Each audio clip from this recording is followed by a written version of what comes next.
Ողջույն։ Այս հաղորդմանը կանրադառնանք երկու թեմայի։ Առաջինը կլինի Իրանի դեմ շարունակվող ագրեսիան, ապա կանրադառնանք Վաշինգտոնում Խաղաղության խորհրդի վերջերս կայացած նիստին։ Կեղծ բանակցություններից հետո, որոնք ի սկզբանե փաստացի ձախողման էին դատապարտված, ԱՄՆ-ն եւ Իսրայելը սկսեցին այն, ինչ Պենտագոնը կոչում է Էփշտեյնի ցասում, կներեք, էպիկական ցասում գործողությունը։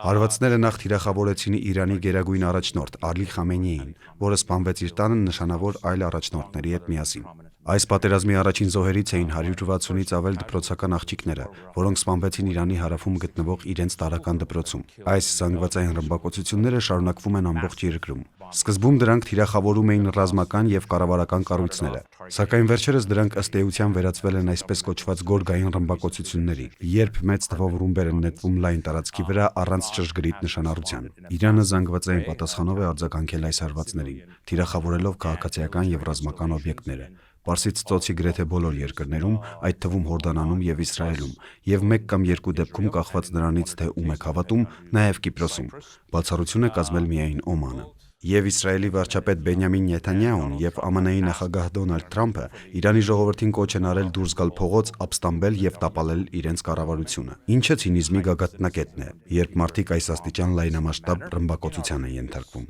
Մեր նախորդ հաղորդմանը ես պնդել էի, որ Իրանի վրա հնարավոր հարձակումը բացարձակապես կապ չունի Իրանի միջուկային ծրագրի հետ, եւ հիմա փաստացի ստացանք այդ պնդման ապացույցը։ Քանզի ըստ օմանցի միջնորդների այս պատերազմի սկսվելուց անմիջապես առաջ Իրանը համաձայնել էր իր միջուկային ծրագրի շրջանակում ուրանը չհարստացնելու պայմանին, ինչը պետք է որ լուծեր խնդիրը, եթե խնդիրն իսկապես Իրանի միջուկային ծրագիրն էր։ Այժմ անցնենք ամենամեծ խնդրին, որն այս պատերազմն առաջացրեց։ Խոսքն Իրանի գերագույն առաջնորդի սպանության մասին է։ Սա հանգեցրեց զանգվածային տոնակատարությունների, թե երկրի ներսում, թե դրսում։ Բազմաթիվ իրանցիներ սակայն սգում են առաջնորդի մահը։ Պարոն Խամենեիին սպանողներն ակնհայտորեն չեն հասկանում շիա նահատակների մշակույթը։ Իրականում քաղցկեղով հիվանդ 86-ամյա տղամարդու համար մահանալու ավելի գեղեցիկ ձև չկա, քան տանը ընտանիքի հետ աշխատանքի ժամանակ։ Եվ սա թերևս նրան դարձրել է շատ ավելի մեծ պատմական հերոս, քան նա կլիներ այլ պարագայում։ Այս պատերազմի տնտեսական հետևանքները եղավ այն, հատկապես երբ փակվեց Հորմուզի նեղոցը, որտեղով հոսում է աշխարհում սպառվող նավթի 20%-ը, որ հիմա նավթի գինը բարձրացել եւ գերազանցում է $80 մեկ բարելի դիմաց։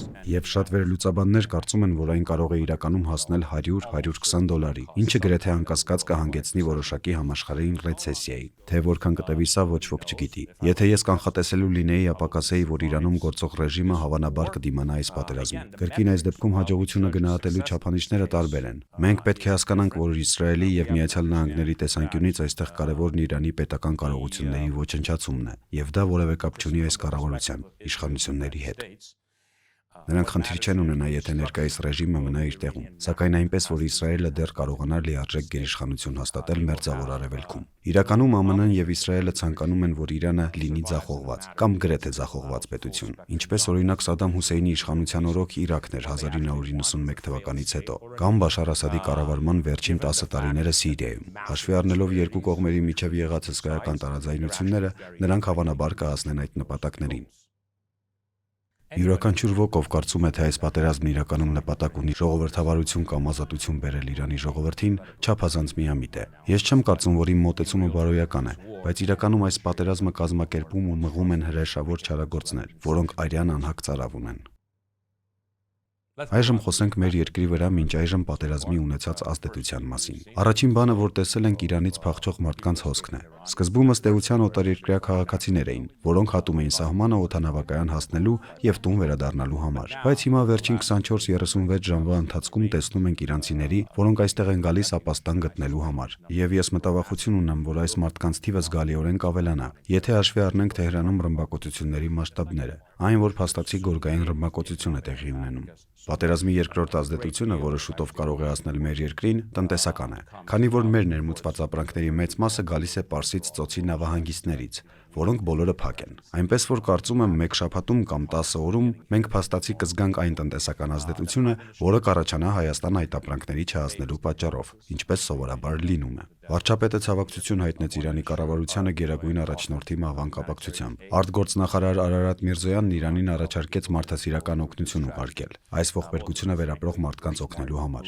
Անկեղծ ասած, երկուսն էլ խելացի քայլեր էին։ Մինչ այս հարցերի քննարկումն ավարտելը, ուզում եմ խոսել այն դասերի մասին, որոնք մենք կարող ենք քաղել երկու կողմերից, թե Իսրայելից, թե Իրանից։ Իսրայելի դեպքում տեսանք, թե ինչպես անցյալ շաբաթ սկսեցին կյանքի կոչել մի ծրագիր, որն Իսրայելը եւ մասնավորապես Բենյամին Նեթանյահուն պաշտպանել եւ մշակել են 1996-ից ի վեր։ Խոսքն Իրանի որպես պետության կարողությունների ոչնչացման մասին է։ Նրանք անդադար հետապնդել են այս նպատակը։ Ժամանակի ընթացքում բախվելով բազմաթիվ անհաջողությունների, ըստ էության ստեղծելով մի իրավիճակ, երբ նրանց մարտահրավեր նետելու ունակ ցանկացած երկիր կործանվում է։ Եթե դուք իսկապես լուրջ եք վերաբերվում ձեր ազգային նպատակներին, ապա պետք է դրանք սահմանեք 15-20 տարվա համար եւ աշխատեք դրանք իրականացնելու ուղղությամբ։ Գիտեք, Հայաստանում, երբ ես խոսում եմ 15 կամ 20 տարի հետո անելիքների մասին, մարդիկ սովորաբար ծիծաղում են եւ ասում, բայց մենք մտածում ենք հաջորդ 6 ամիսների մասին, քանզի 20 տարի առաջ ոչ ոք ոչինչ չէր ծրագրում։ Ոչինչ։ Այժմ խոսենք այն մասին, թե ինչ դասեր պետք է քաղենք Իրանից։ Շատերը կմտածեն, ինչ դասեր կարելի է քաղել նրանից, որ իրանցիները ջախջախիչ պարտություն են կրում։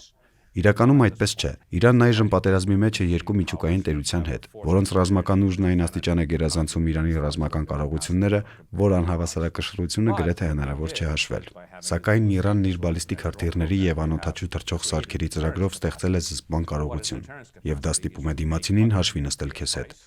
Զսպումը թույլ է տալիս օգտագործել դիվանագիտությունը, ոչ ձեռնտու պատերազմն ավարտելու համար։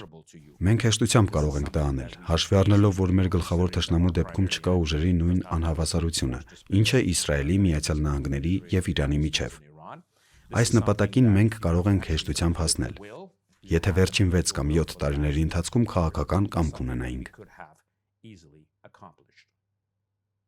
Այս ողբերգական զարգացումներից կանցնենք ծիծաղելի մի իրադարձության։ 2 շաբաթ առաջ տեղի ունեցավ Թրամփի խաղաղության խորհրդի նիստը, որին Հայաստանը եւս մասնակցեց։ Կա տեսանյութ, որ մեր վարչապետն ու արտգործնախարարը մասնակցում են դրան։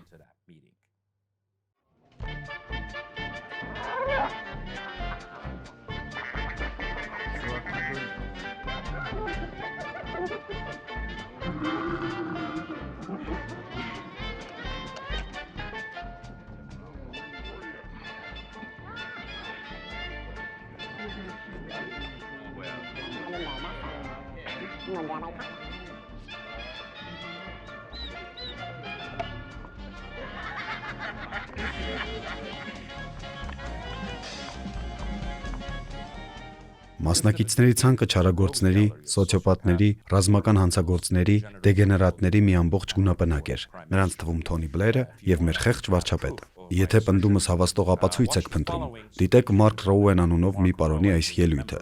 Նա խաղաղության խորհրդի անդամ է եւ երեխաների թրաֆիկինգով զբաղված Ջեֆրի Էփշտեյնի գործընկերն է եղել։ Նա իր ելույթում խոսում է Գազայի ափամերձ անշարժ գույքի արժեքի մասին։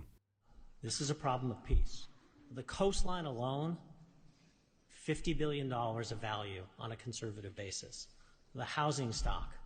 more than 30 billion as rebuilt. The infrastructure, more than 30 billion. 115 billion of value, it just needs to be unlocked and financed. Չնայած այս ամենի ակնհայտ հանցավորությանը, կան մարդիկ, որոնք քննադատում են վարչապետին այս հանդիպմանը մասնակցելու համար, բայց նրանք սխալվում են։ Այս պահին հաշվի առնելով Միացյալ Նահանգների հետ մեր ամրապնդվող հարաբերությունները եւ մեր անվտանգային խնդիրները, նա իսկապես այլընտրանք չուներ։ Այնուամենայնիվ, մենք բոլորս կարող ենք հուսալ, որ մի օր կկարողանանք կառուցել այս երկիրը այնպես, որ խուսափենք նման բարձրաշխարհիկ հաստատություններին միանալուց։ Շնորհակալություն հաղորդումը դիտելու համար։